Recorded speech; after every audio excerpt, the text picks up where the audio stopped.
ምዕራፍ 31 ይህም ሁሉ በተፈጸመ ጊዜ በይሁዳ ከተሞች የተገኙ እስራኤል ሁሉ ወጥተው አምዶቹን ሰበሩ፣ አጸዶቹንም ኮረብታዎቹንም አፈረሱ፣ መሠዊያውንም አጠፉ። በይሁዳና በብንያምም ሁሉ ደግሞ በኤፍሬምና በምናሴ የነበሩትን ፈጽመው እስከ ዘለዓለሙ አጠፏቸው። የእስራኤልም ልጆች ሁሉ ወደ ርስታቸውና ወደ ከተሞቻቸውም ተመለሱ።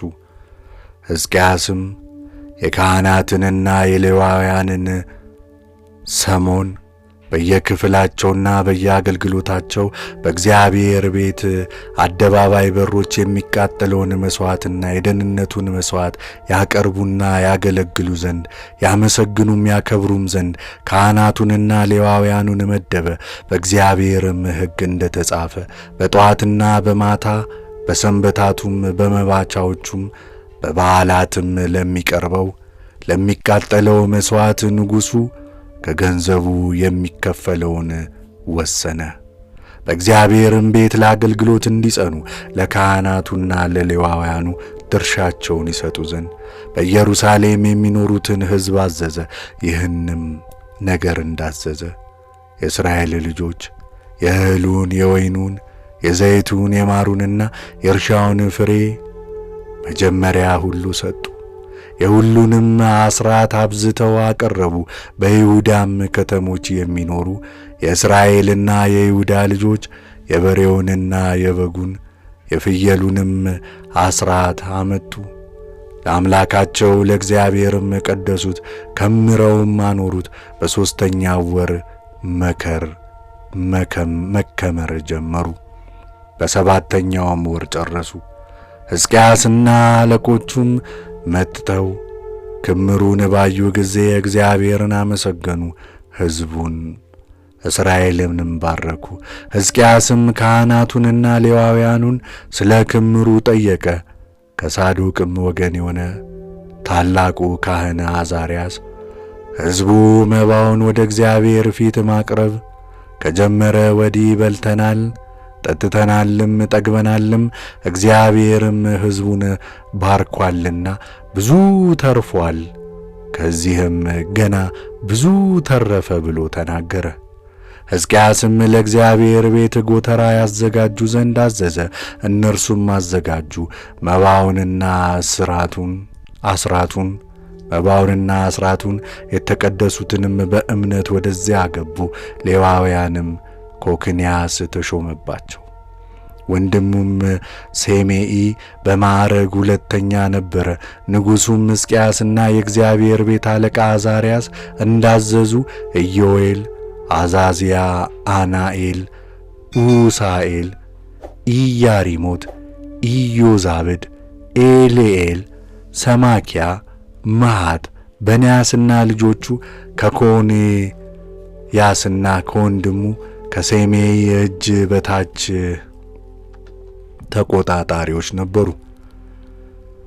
የሌዋዊውም የይምላ ልጅ የምስራቁ ደጅ በረኛ ቆሬ የእግዚአብሔርን መባና የተቀደሱትን ነገሮች እንዲያካፍል ሕዝቡ በፈቀዳቸው ለእግዚአብሔር ባቀረቡት ላይ ተሾመ።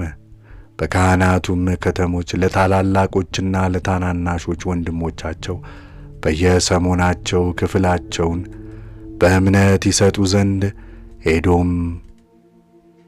ኤዶም፣ ብንያስ፣ ኢያሱ፣ ሴሚ፣ አማርያ፣ ኮክንያስ ከእጁ በታች ነበሩ። ከሦስትም ዓመት ወደ ላይ ላሉ በየሰሞናቸው ለሥራቸውና ለአገልግሎታቸው ዕለት ዕለት ወደ እግዚአብሔር ቤት ለሚገቡ ወንዶች ሁሉ በየአባቶቻቸውም ቤት ለተቆጠሩ ካህናት ከ20 ዓመት ወደ ላይ ላሉ በየሥርዓቶቻቸው በየሰሞናቸው ለተቆጠሩ ሌዋውያን በማኅበራቸውም ሁሉ በየትውልዳቸው ለተቆጠሩ ለሚስቶቻቸው ለወንዶችና ለሴቶች ልጆቻቸውም ይሰጡ ነበር። በእምነት ፈጽመው ተቀድሰዋልና ክህነት ለሚገባቸው ለአሮን ልጆች ለካህናቱ በከተሞቻቸውም ዙሪያ ባሉ መሰማሪያዎችና በሌሎችም ከተሞች ላሉ ለወንዶች ሁሉ ከሌዋውያን ጋር ለተቆጠሩ ሰዎችም ሁሉ ከፍለው ይሰጡ ዘንድ በስም የተጠሩ ሰዎች ነበሩ። ሕዝቅያስም በይሁዳ ሁሉ እንዲህ አደረገ። በአምላኩም በእግዚአብሔር ፊት መልካምንና ቅን ነገርን እውነትንም አደረገ። ስለ እግዚአብሔር ቤት አገልግሎት በጀመረው ሥራ ሁሉ በሕጉና በትእዛዙ አምላኩን እግዚአብሔርን በፍጹም ልቡ ፈለገው። ሥራውም ሁሉ ተከናወነለት። ምዕራፍ 32 የአሦር ንጉሥ ሰናክሬም ኢየሩሳሌምን ለመውረር እንደተነሣ። እነዚህም ነገሮችና ከዚህ እውነት በኋላ የአሦር ንጉሥ ሰናክሬም መጥቶ ወደ ይሁዳ ገባ፣ በተመሸጉትም ከተሞች ፊት ሰፈረ፣ ሊወስዳቸውም አሰበ። ሕዝቅያስም ሰናክሬም እንደ መጣ ኢየሩሳሌምንም ሊወጋ ፊቱን እንዳቀና አየ። ከከተማይቱ በስተ ውጭ ያለውን የውሃውን ምንጭ ይደፍኑ ዘንድ ከአለቆቹና ከኃያላኑ ጋር ተማከረ። እነርሱም ምክሩን ወደዱ፣ ብዙ ሰዎችንም ሰበሰቡ። የአሦርም ንጉሥ እንዳይመጣና ብዙ ውሃን አግኝቶ እንዳይጠነክር ብሎ የውሃ ምንጮችንና በከተማይቱ የሚፈሱትን ወንዞች ደፈነ። ሕዝቅያስም ሰውነቱን አጽናና፣ የፈረሰውንም ቅጥር ሁሉ ጠገነ፣ በላዩም ግንብ ሠራበት። ከእርሱም በስተ ውጪ ሌላ ቅጥር ሠራ። ወደ ዳዊትም ከተማ የሚያወጣውን በር አጠነከረ፣ ብዙም መሣሪያና ጋሻን አዘጋጀ። የጦር አለቆቹንም በሕዝቡ ላይ ሾመ። ሁሉንም በሸለቆ በኩል ባለው በከተማይቱ በር አደባባይ ወደ እርሱ ሰበሰበ። እንዲህም ብሎ ልባቸውን አጸና፣ ጽኑ፣ አይዟችሁ፣ ከእኛ ጋር ያለው ከእርሱ ጋር ካለው ይበልጣልና። ከእስራኤል ንጉሥና ከእርሱ ጋር ካለው ጭፍራ ሁሉ የተነሣ አትፍሩ፣ አትደንግጡም። ከእርሱ ጋር የሥጋ ክንድ ነው። ከእኛ ጋር ያለው ግን የሚረዳን የሚዋጋልንም አምላካችን እግዚአብሔር ነው። ሕዝቡም በይሁዳ ንጉሥ በሕዝቅያስ ቃል ተጽናና። ከዚህም በኋላ የአሦር ንጉሥ ሰናክሬም ከሰራዊቱ ሁሉ ጋር በለኪሶ ፊት ሳለ ባሪያዎቹን ወደ ኢየሩሳሌም ወደ ይሁዳ ንጉሥ ወደ ሕዝቅያስ በኢየሩሳሌም ወደ ነበሩ ወደ ይሁዳ ሕዝብ ሁሉ እንዲህ ሲል ላከ። የአሦር ንጉሥ ሰናክሬም እንዲህ ይላል፣ እናንት በማን ተማምናችሁ በኢየሩሳሌም ምሽግ ትቀመጣላችሁ? አምላካችን እግዚአብሔር ከአሦር ንጉሥ እጅ ያድነናል እያለ ለራብ ለጥምና ለሞት አሳልፎ ይሰጣችሁ ዘንድ የሚያሳስታችሁ ሕዝቅያስ አይደለምን? በዚያ መሠዊያ ፊት ስገዱ፣ በእርሱ ላይ ዕጠኑ እያለ የይሁዳን ሕዝብና የኢየሩሳሌምን ነዋሪዎች አዞ የኮረብታንም መስገጃዎችና መሠዊያዎቹን ያፈረሰ ይህ ሕዝቅያስ አይደለምን? እኔና አባቶቼ በምድር አሕዛብ ሁሉ ያደረግነውን አላወቃችሁምን? የምድርስ ሁሉ አሕዛብ አማልክት ሀገራቸውን ከእጄ ያድኑ ዘንድ በውኑ ተቻላቸውን? አምላካችሁስ ከእጄ እናንተን ለማዳን ይችል ዘንድ አባቶቼ ካጠፏቸው ከአሕዛብ አማልክት ሁሉ ሕዝቡን ከእጄ ያድን ዘንድ የቻለ ማን ነው? አሁንም ሕዝቅያስ እያሳታችሁ አያስታችሁ፣ በእነዚህም ቃላት እንድትተማመኑ አያድርጋችሁ፣ አትመኑትም። ከአሕዛብና ከመንግሥታት አማልክት ሁሉ ሕዝቡን ከእጄና ከአባቶቼ እጅ ያድን ዘንድ ማንም አልቻለም። ስለዚህም አምላካችሁ ከእጄ ያድናችሁ ዘንድ አይችልም። ባሪያዎቹም ደግሞ በአምላክ በእግዚአብሔርና በባሪያ በሕዝቅያስ ላይ ሌላ ብዙ ነገርን ተናገሩ። ደግሞም የእስራኤልን አምላክ እግዚአብሔርን እየተገዳደረ በእርሱም ላይ እየተናገረ የምድር አሕዛብ አማልክት ሕዝባቸውንና ከእጄ ያድኑ ዘንድ እንዳልቻሉ እንዲሁ የሕዝቅያስ አምላክ ሕዝቡን ከእጄ ያድን ዘንድ አይችልም የሚል ደብዳቤ ጻፈ። ቅጥሩን እንዲያፈርሱ ከተማይቱንም እንዲወስዱ በቅጥር ላይ የተቀመጡትን የኢየሩሳሌምን ሕዝብ ያስፈራቸውና ያስደነግጣቸው ዘንድ በታላቅ ድምፅ በዕብራይስጥ ቋንቋ ይጮህባቸው ነበር። በሰውም እጅ በተሠሩ በምድር ላይ አሕዛብ አማልክት ላይ እንደሚናገር መጠን በኢየሩሳሌም አምላክ ላይ ተናገረ።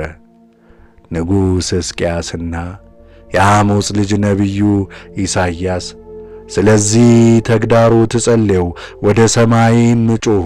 እግዚአብሔርም መልአኩን ላከ። እርሱም ጽኑና ኃያሉንና መሳፍንቱን አለቆቹንም ከአሦር ንጉሥ ሰፈር አጠፋ። የአሦርም ንጉሥ አፍሮ ወደ ሀገሩ ተመለሰ። ወደ አምላኩም ቤት በገባ ጊዜ ከወገቡ የወጡት ልጆቹ በዚያው ሰይፍ ገደሉት። እግዚአብሔርም ሕዝቅያስንና በኢየሩሳሌም የሚኖሩትን ከአሦር ንጉሥ ከሰናክሬም እጅና ከሁሉም እጅ አዳናቸው። በዙሪያቸውም ካለው ሁሉ አሳረፋቸው። ብዙዎቹም ለእግዚአብሔር መባ ይዘው ወደ ኢየሩሳሌም ይመጡ ነበር። ለይሁዳም ንጉሥ ለሕዝቅያስ እጅ መንሻ ይሰጡ ነበር። እርሱም ከዚህ ነገር በኋላ በሕዝብ ሁሉ ፊት ከፍ ከፍ አለ። በዚያም ወራት ሕዝቅያስ እስከ ሞት ድረስ ታመመ። ወደ እግዚአብሔርም ጸለየ፣ እርሱም ሰማው፣ ምልክትም ሰጠው። ሕዝቅያስ ግን እግዚአብሔር እንደ ሰጠው ቸርነት መጠን አላደረገም። ልቡም ኮራ።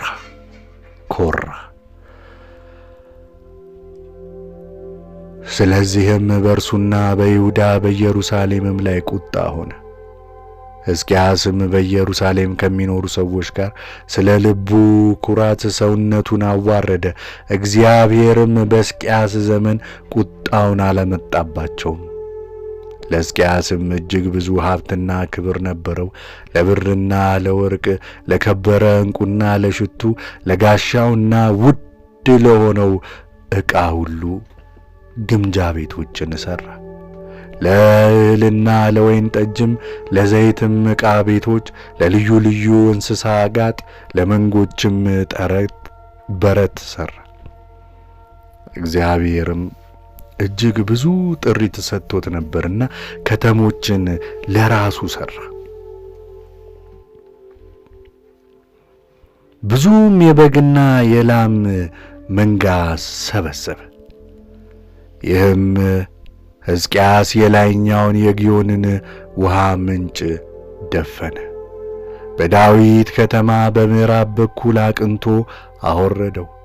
ሕዝቅያስም በሥራው ሁሉ ተከናወነ።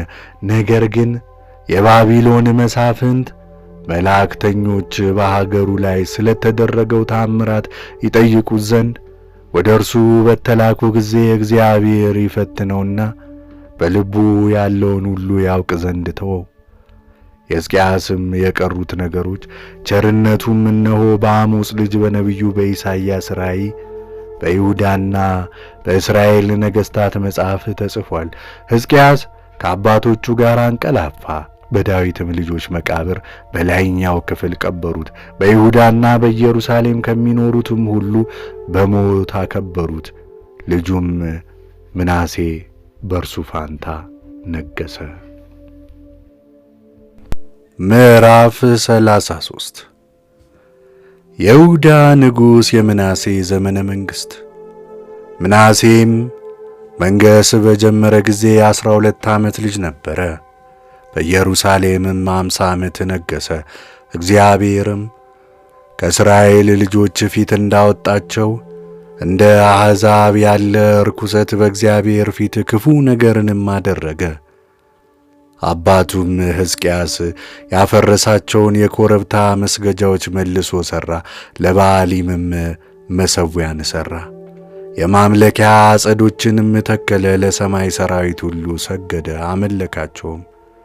እግዚአብሔርም ስሜ በኢየሩሳሌም ለዘላለም ይኖራል ባለው በእግዚአብሔር ቤት የጣዖት መሠዊያዎችን ሠራ። በእግዚአብሔርም ቤት በሁለቱ አደባባዮች ላይ ለሰማይ ሠራዊት ሁሉ መሠዊያዎችን ሠራ።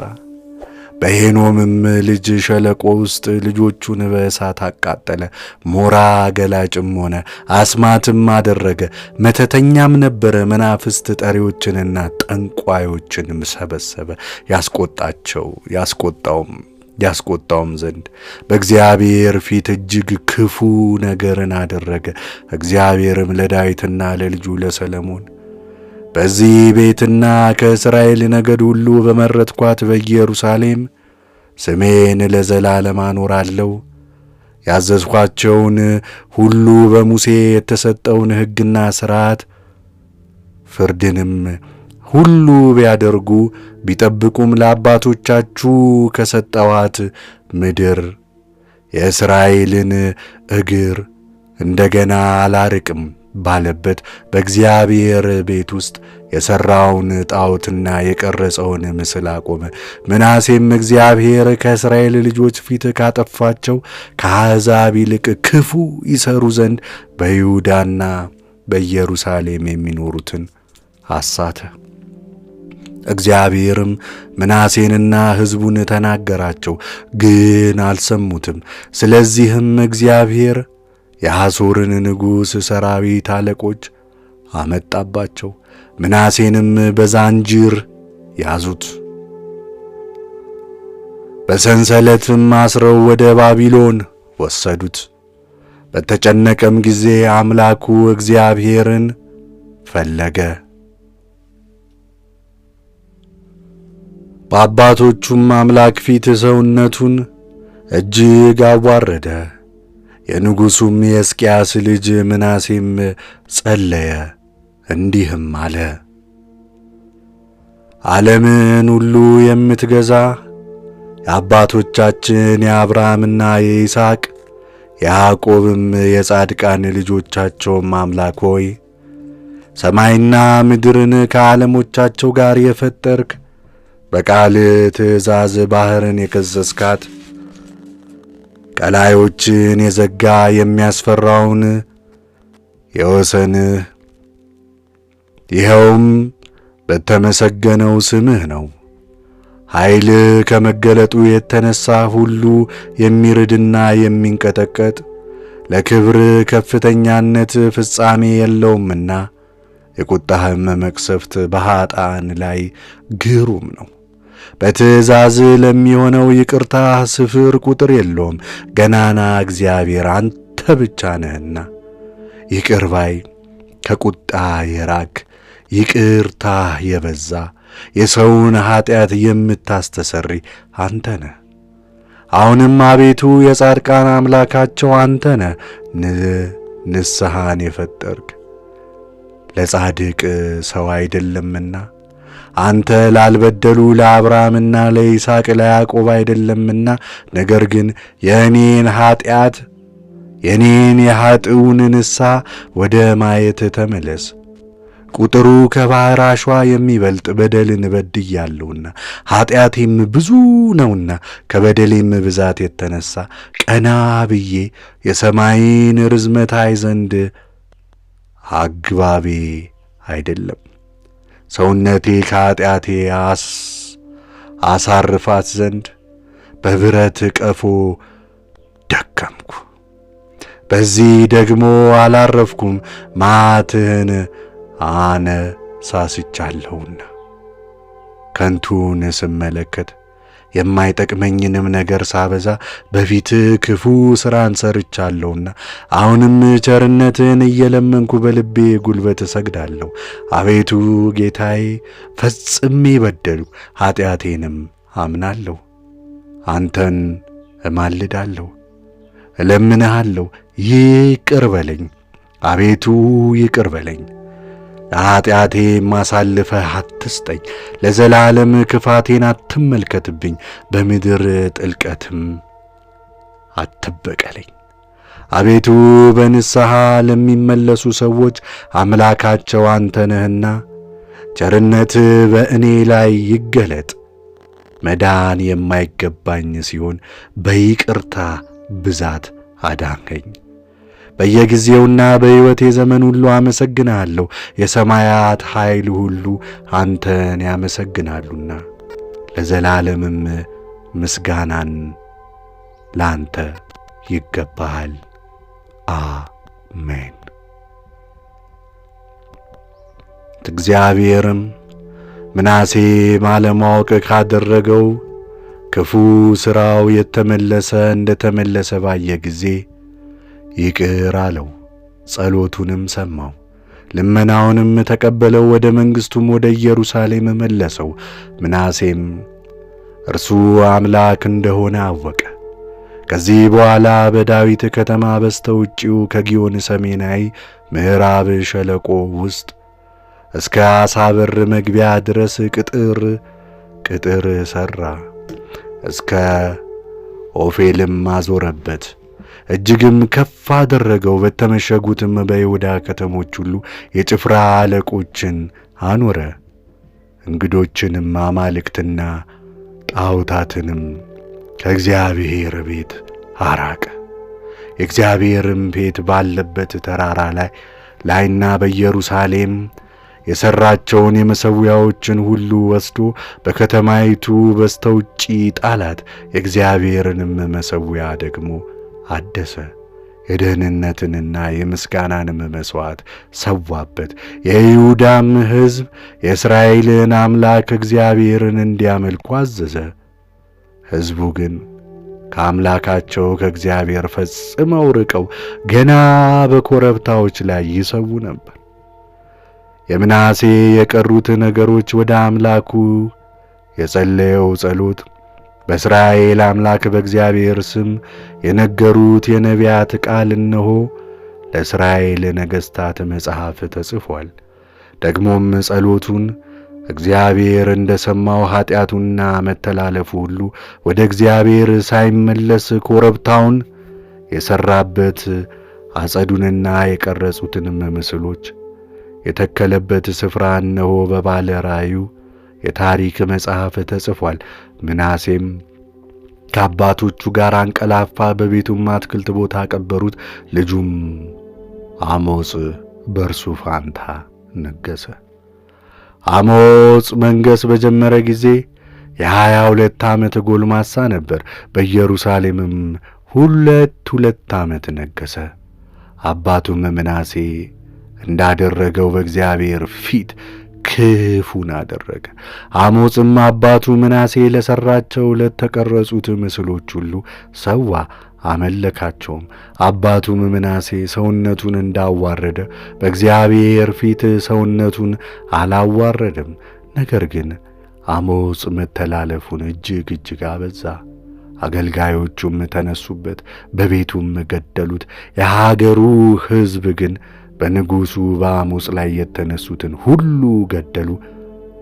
የሀገሩም ሕዝብ ልጁን ኢዮስያስን በእርሱ ፋንታ አነገሡ። መጽሐፈ ዜና መዋዕል ካልዕ ምዕራፍ 34 የኢዮአስ ዘመነ መንግሥት። ኢዮአስም መንገሥ በጀመረ ጊዜ የ8 ዓመት ልጅ ነበረ። በኢየሩሳሌምም 31 ዓመት ነገሠ። በእግዚአብሔርም ፊት ቅን ነገርን አደረገ። በአባቱ በዳዊት መንገድ ሄደ፣ ወደ ቀኝም ወደ ግራም አላለም። በነገሠም በ8ኛው ዓመት ገና ብላቴና ሳለ የአባቱን የዳዊትን አምላክ ይፈልግ ጀመረ። በ12ኛውም ዓመት ይሁዳንና ኢየሩሳሌምን ከኮረብታውና ከአጸዶቹ ከተቀረጹትና ቀልጠው ከተሰሩት ምስሎች ያነጻ ጀመር። የበዓሊምንም መሠዊያዎች በፊቱ አፈረሰ። በላዩም የነበሩትን ኮረብታዎችን አጸዶቹንም ቈረጠ። የተቀረጹትንም ቀልጠው የተሰሩትንም ምስሎች ሰባበረ፣ አደቀቃቸውም። ይሰውላቸው በነበሩት ሰዎች መቃብርም ላይ በተናቸው። የካህኖቻቸውንም አጥንት በመሠዊያቸው ላይ አቃጠለ። ይሁዳንና ኢየሩሳሌምንም አነጻ። የምናሴንና የኤፍሬምንም የስምዖንም የንፍታሌምንም ከተሞች በዙሪያቸው ያለውንም ቦታ እንዲሁ አነጻ። መሠዊያዎቹንም አፈረሰ። የማምለኪያ አጸዶቹንም የተቀረጹትንም ምስሎች አደቀቀ። በእስራኤልም ሀገር ሁሉ የኮረብታዎችን መስገጃዎች አጠፋ። ወደ ኢየሩሳሌምም ተመለሰ። በነገሰም በ18ኛው ዓመት ምድሪቱን እና የእግዚአብሔርን ቤት ካነጻ በኋላ የሴልያ ልጅ ሳፋን፣ የከተማይቱን አለቃ መጽሴያ፣ ታሪክ ጸሐፊውም የኢዮአካዝ ልጅ ኢዮአክ የእግዚአብሔርን የአምላኩን ቤት ይጠግኑ ዘንድ ሰደዳቸው። ወደ ታላቁም ካህን ወደ ኬልቅያስ መጡ። ሌዋውያንም በረኞች ከምናሴና ከኤፍሬም ከአለቆችም ከቀረውም ከእስራኤል ሁሉ ከይሁዳና ከብንያም ሁሉ በኢየሩሳሌምም ከሚኖሩት የሰበሰቡትን ወደ እግዚአብሔር ቤት የቀረበውን ገንዘብ ሰጡት። የእግዚአብሔርንም ቤት በሚሠሩት ላይ ለተሾሙት ሰጡ። እነርሱም ይጠግኑና ያድሱ ዘንድ የእግዚአብሔርን ቤት ለሚሠሩ ሠራተኞች ሰጡአቸው።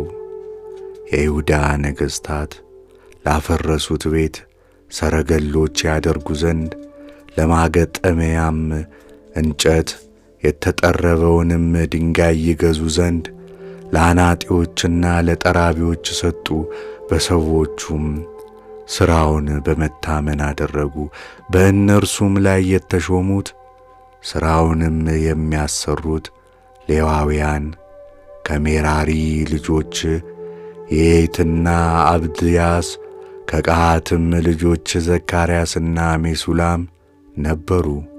ከሌዋውያንም ወገን በዜማ ዕቃ አዋቂዎች የነበሩ ሁሉ በተሸካሚዎችና ልዩ ልዩ ሥራ በሚሠሩ ላይ ተሾመው ነበር።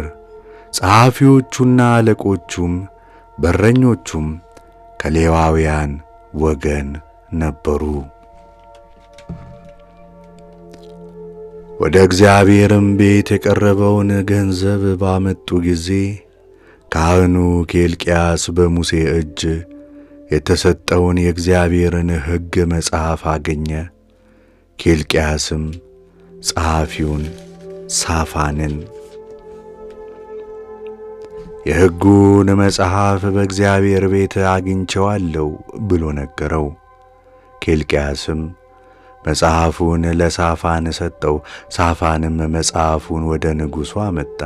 ለንጉሡም ዳግመኛ እንዲህ አለው፣ ወርቁንና ብሩን መባውንም ሁሉ የቤተ እግዚአብሔርን ሥራ ለሚሠሩ ለአገልጋዮች በእጃቸው ስጧቸው። በእግዚአብሔርም ቤት የተገኘውን ገንዘብ አፈሰሱ። በሥራቸው ላይ ለተሾሙትና ለሠራተኞቹም በእጃቸው ሰጡ። ጸሐፊውም ሳፋን ለንጉሡ ካህኑ ኬልቅያስ መጽሐፍ ሰጠኝ ብሎ ነገረው። ሳፋንም በንጉሡ ፊት አነበበው። ንጉሡም የሕጉን ቃል በሰማ ጊዜ ልብሱን ቀደደ። ንጉሡም ኬልቅያስን የሳፋንንም ልጅ አኪቃምን የሚክያስንም ልጅ አብዶንን ጸሐፊውንም ሳፋንን የንጉሡንም ብላቴና ኤሴያንን በዚህ መጽሐፍ የተጻፈውን ሁሉ ያደርጉ ዘንድ አባቶቻችን የእግዚአብሔርን ቃል ስላልጠበቁ በላያችን የነደደ የእግዚአብሔር ቁጣ እጅግ ነውና ሄዳችሁ ስለተገኘው የመጽሐፍ ቃል ስለ እኔና በእስራኤል በይሁዳ ስለ ቀሩትም እግዚአብሔርን ጠይቁ ብሎ አዘዛቸው። ኬልቅያስና እነዚያ ንጉሡ ያዘዛቸው ወደ ልብስ ጠባቂው ወደ ሐስራ ልጅ ወደ ቴቁዋ ልጅ ወደ ሴሌም ሚስት ወደ ነቢይቱ ወደ ሕልዳና ሄዱ። እርሷም በኢየሩሳሌም በከተማይቱ በሁለተኛው ክፍል ተቀምጣ ነበር። ይህንንም ነገር ነገሯት። እርሷም አለቻቸው፣ የእስራኤል አምላክ እግዚአብሔር እንዲህ ይላል፣ ወደ እኔ ለላካችሁ ሰው እንዲህ ብላችሁ ንገሩት፣ እግዚአብሔር እንዲህ ይላል፣ እነሆ በዚህ ስፍራና በሚኖሩበት ላይ በይሁዳ ንጉሥ ፊት በተነበበው መጽሐፍ የተጻፉትን ቃላት ሁሉ ማለት ክፉ ነገርን አመጣለሁ። በእጃቸው ሥራ ሁሉ ሊያስቈጡኝ ትተውኛልና ለሌሎችም አማልክት አጥነዋልና ቁጣዬ በዚህ ስፍራ ላይ ይነድዳል አይጠፋም። እግዚአብሔርን ለመጠየቅ ለላካችሁ ለይሁዳ ንጉሥ እንዲህ በሉት፣ የእስራኤል አምላክ እግዚአብሔር እንዲህ ይላል፣ ስለ ሰማኸው ቃል ልብህ ደንግጦአልና በፊቴም ራስህን አዋርደሃልና በዚህም ስፍራ በሚኖሩበት ላይ ቃሌን በሰማህ ጊዜ ራስህን አዋርደሃልና ልብስህንም ቀድደህ በፊቴ አልቅሰሃልና እኔ ደግሞ ሰምቻለሁ ይላል እግዚአብሔር። እነሆ ወደ አባቶችህ እሰበስብሃለሁ፣ በሰላም ወደ መቃብር ትሰበሰባለህ። በዚህም ስፍራና በሚኖሩበት ላይ የማመጣውን ክፉ ነገር ሁሉ ዓይኖችህ አያዩም። ያለቻቸውንም ነገር ለንጉሡ አስረዱት።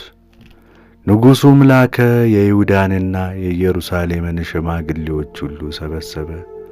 ንጉሡም የይሁዳም ሰዎች ሁሉ በኢየሩሳሌምም የሚኖሩና ካህናቱ፣ ሌዋውያኑም፣ ሕዝቡም ሁሉ ከታናሹ ጀምሮ እስከ ታላቁ ድረስ ወደ እግዚአብሔር ቤት ወጡ።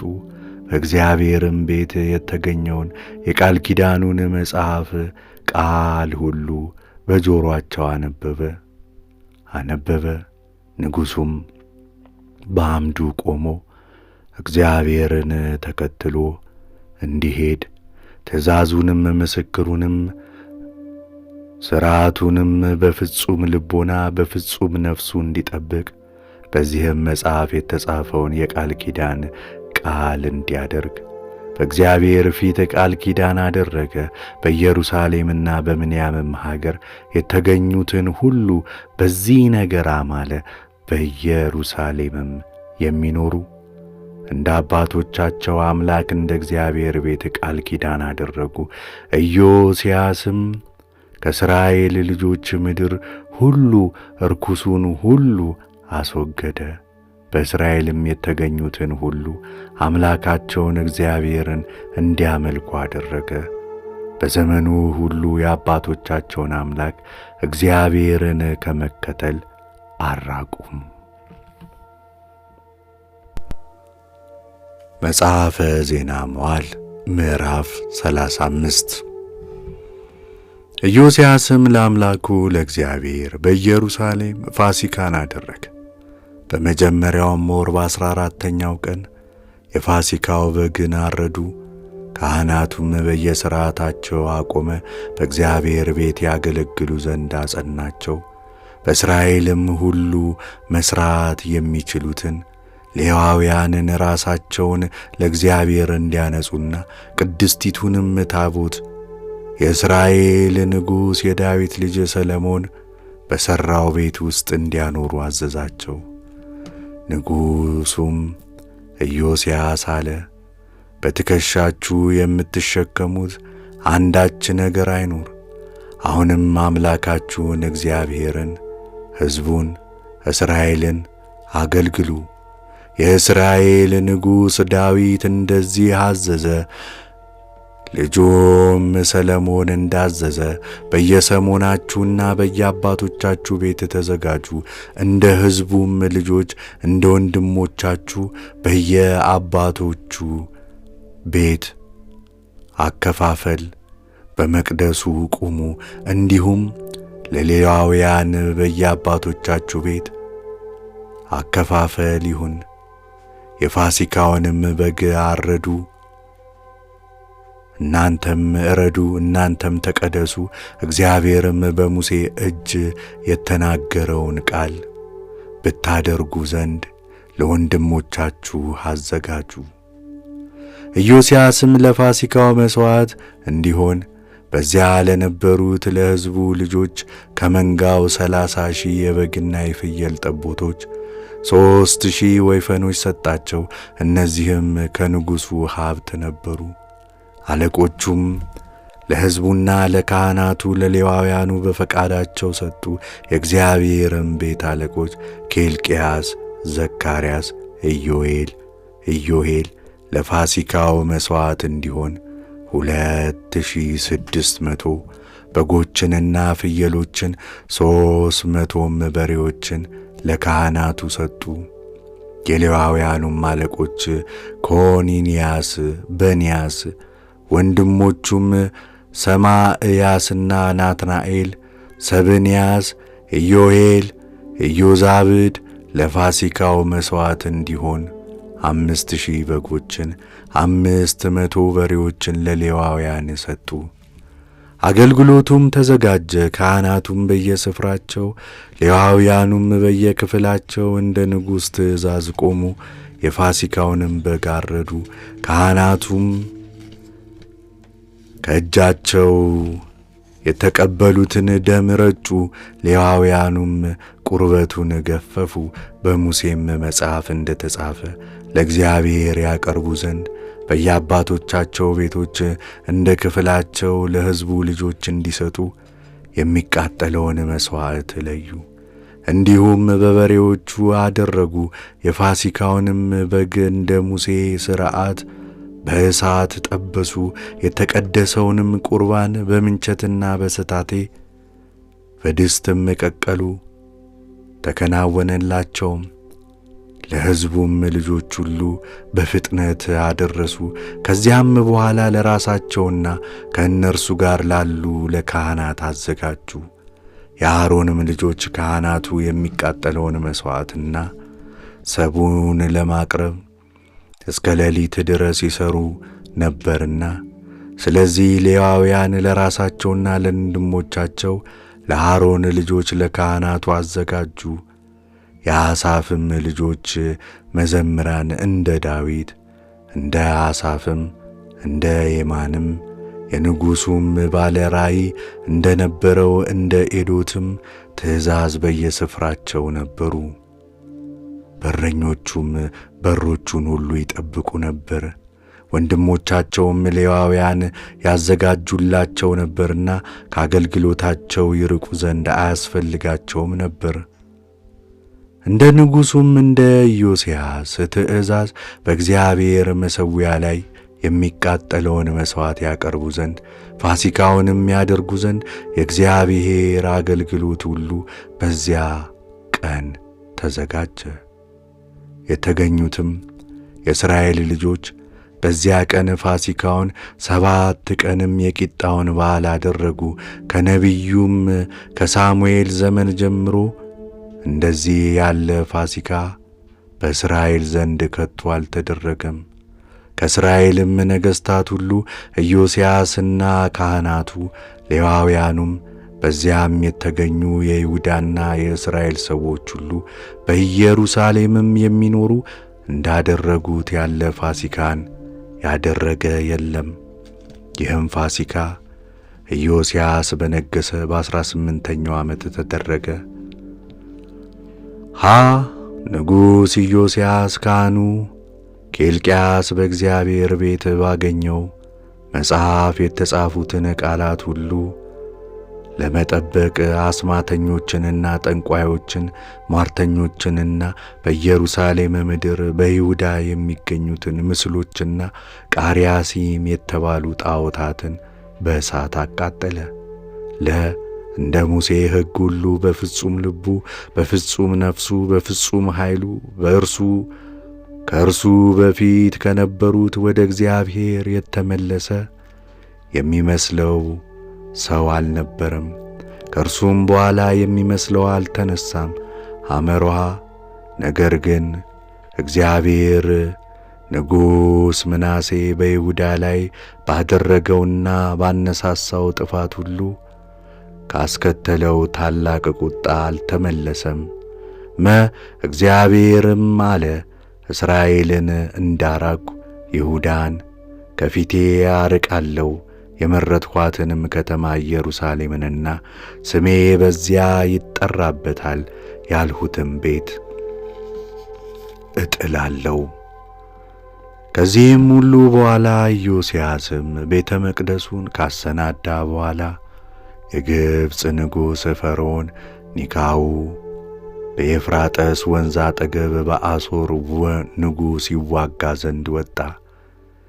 ኢዮስያስም ሊጋጠመው ወጣ። እርሱም የይሁዳውን ንጉሥ ሆይ በአንተ ጋር ምን አለኝ?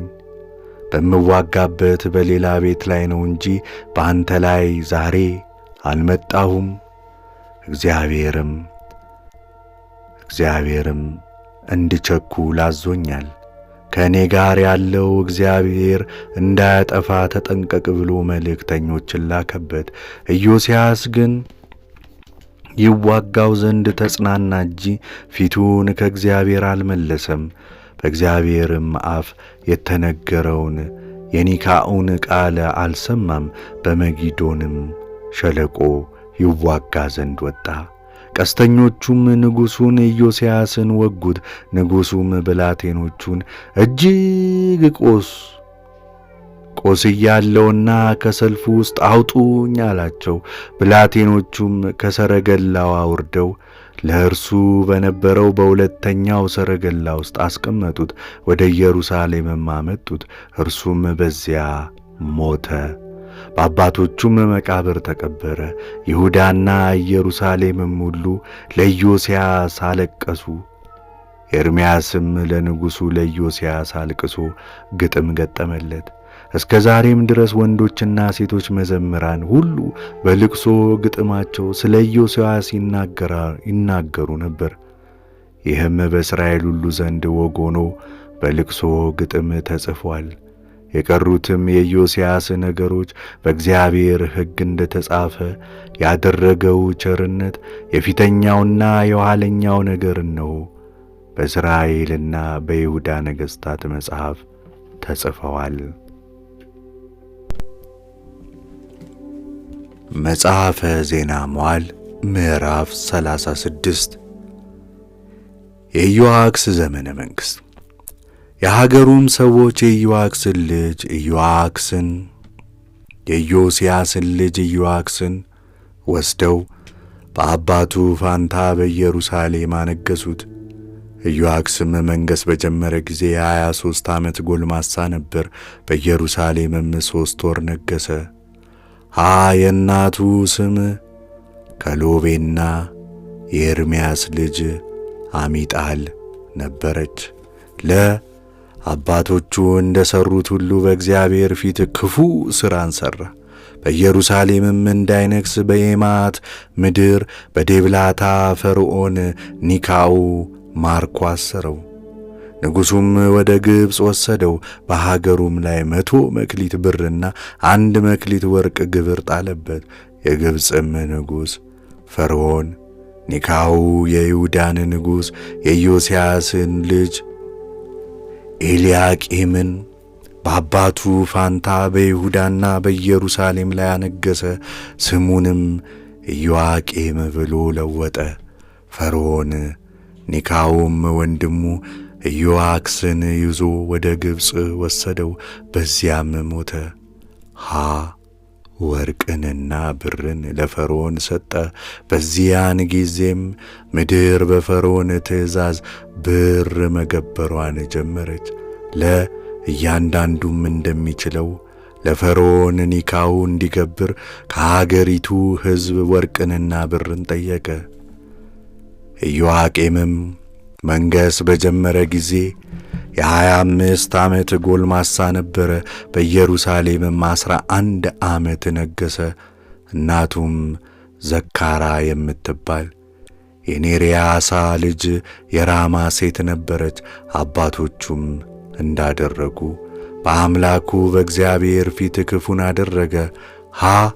በእነዚያም ወራት የባቢሎን ንጉሥ ናቡከደነጾር ወደዚያ ሀገር መጣና 3 ዓመት ተገዛለት። ከእርሱም ከዳ። ለእግዚአብሔርም የከለዳውያንን፣ የሶርያውያንን፣ የሞዓባውያንን፣ የአሞናውያንን ልጆችና የሰማርያንን አደጋ ጣዮች ላከበት። ከዚህም በኋላ በአገልጋዮቹ በነቢያት እንደ ተነገረው እንደ እግዚአብሔር ቃል ራቁ። ሐመሮሃ ነገር ግን ምናሴ ስለ ሠራቸው ኀጢአቶችና ኢዮአቄምም ስላፈሰሰው ንጹሕ ደም ኢየሩሳሌምንም በንጹሕ ደም ስለ ሞላት ከፊቱ ይርቁ ዘንድ የእግዚአብሔር ቁጣ በይሁዳ ላይ ነበር። እግዚአብሔርም ሊያጠፋቸው አልፈለገም ነበር። የባቢሎንም ንጉሥ ናቡከደነጾር በእርሱ ላይ ወጥቶ ወደ ባቢሎን ይወስደው ዘንድ በሰንሰለት አሰረው። ናቡከደነጾርም ከእግዚአብሔር ቤት ዕቃ አያሌውን አውጥቶ ወደ ባቢሎን ወሰደ። በባቢሎንም በጣዖት ቤት ውስጥ አኖረው። የቀሩትም የኢዮአቄም ነገሮች ያደረገውም ርኩሰት በእርሱ የተገኘውም ሁሉ እነሆ በእስራኤል በይሁዳ ነገሥታት መጽሐፍ ተጽፈዋል። ኢዮአቄምም እንደ አባቶቹ አንቀላፋ፣ ከአባቶቹም ጋር በጋኖዛን ከተማ ተቀበረ። ልጁም ኢኮንያን በእርሱ ቀጥሎ ነገሠ። ኢኮንያንም መንገሥ በጀመረ ጊዜ የ18 ዓመት ጎልማሳ ነበር። በኢየሩሳሌምም 3 ወር ከ10 ቀን ነገሠ። በእግዚአብሔርም ፊት ክፉን አደረገ። ዓመቱም ባለፈ ጊዜ ንጉሥ ናቡከደነጾር ልኮ ወደ ባቢሎን ወሰደው። የከበረውንም የእግዚአብሔርን ቤት ዕቃ ከእርሱ ጋር አስወሰደ። የአባቱን የኢዮአቄምንም ወንድም የሴዴቅያስን በይሁዳና በኢየሩሳሌም ላይ አነገሠ። ሴዴቅያስም መንገሥ በጀመረ ጊዜ የ21 ዓመት ጎልማሳ ነበረ። በኢየሩሳሌምም 11 ዓመት ነገሠ። በአምላኩም በእግዚአብሔር ፊት ክፉ አደረገ። ከነቢዩ ከኤርምያስ ፊት ከእግዚአብሔር ቃል የተነሣ አላፈረም። ደግሞም በእግዚአብሔር ስም አምልኮት በነበረው በንጉሡ በናቡከደነጾር ላይ አመፀ።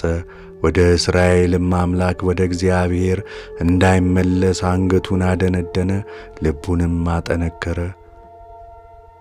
የይሁዳ ታላላቅ ሰዎች ካህናቱና የሀገሩ ሕዝብ በአሕዛብ ርኩሰት ሁሉ መተላለፍን አበዙ። በኢየሩሳሌምም ያለውን የእግዚአብሔርን ቤት አረከሱ።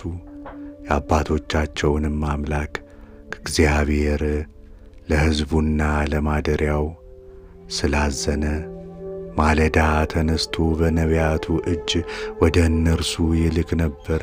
እነርሱ ግን የእግዚአብሔር ቁጣ በሕዝቡ ላይ እስኪወጣ ድረስ ፈውስም እስከማይገኝለት ድረስ በእግዚአብሔር መልእክተኞች ይሳለቁ፣ ቃሉንም ያቃልሉ፣ በነቢያቱም ላይ ያፌዙ ነበር።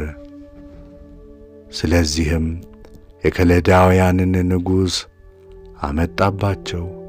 እርሱም ገልማሶቻቸውን በቤተ መቅደሱ ውስጥ በሰይፍ ገደላቸው። ለንጉሣቸው ለሴዴቅያስ አራራለትም፣ ደናግሉንም አልማረም። ሽማግሌዎቻቸውንም ወሰዳቸው። ሁሉንም እግዚአብሔር በእጁ አሳልፎ ሰጠው። የእግዚአብሔርንም ቤት ዕቃ ሁሉ፣ ታላቁንና ታናሹን፣ የእግዚአብሔርንም ቤት መዝገብ፣ የንጉሡንም ቤት መዝገብ፣ የአለቆቹንም ቤት መዝገብ፣ እነዚህን ሁሉ ወደ ባቢሎን ወሰደ። የእግዚአብሔርን ቤተ መቅደስ አቃጠለ። የኢየሩሳሌምንም ቅጥር አፈረሰ፣ አዳራሾቿንም በእሳት አቃጠለ። መልካሙንም ዕቃዋን ሁሉ አጠፋ። የተረፉትንም ወደ ባቢሎን ማረካቸው። የሜዶንም ንጉሥ እስኪነግሥ ድረስ ለንጉሡና ለልጆቹ ባሪያዎች ሆኑ። በኤርምያስ አፍ የተነገረው የእግዚአብሔር ቃል እንዲፈጸም ምድሪቱም ሰንበትን በምድረ በማድረጓ እስክታፍር ድረስ በተፈታችበት ዘመን ሁሉ 70 ዓመት እስኪፈጸም ድረስ ሰንበትን አገኘች። በኤርምያስም አፍ የተናገረው የእግዚአብሔር ቃል ከተፈጸመ በኋላ በፋርስ ንጉሥ በቂሮስ በመጀመሪያው ዓመት እግዚአብሔር የፋርስን ንጉሥ የቂሮስን መንፈስ አስነሣ። በመንግሥቱም ሁሉ አዋጅ ይነገር ዘንድ በጽሕፈት እንዲህ ሲል አዘዘ። የፋርስ ንጉሥ ቂሮስ እንዲህ ይላል፣ የሰማይ አምላክ እግዚአብሔር የምድርን መንግሥታት ሁሉ ሰጥቶኛል። እርሱም በይሁዳ ባለችው በኢየሩሳሌም ቤትን እሠራለትም ዘንድ አዞኛል። ከሕዝቡም ሁሉ በእናንተ ዘንድ ማንም ቢሆን አምላኩ እግዚአብሔር ከእርሱ ጋር ይሁን፣ እርሱም ይውጣ።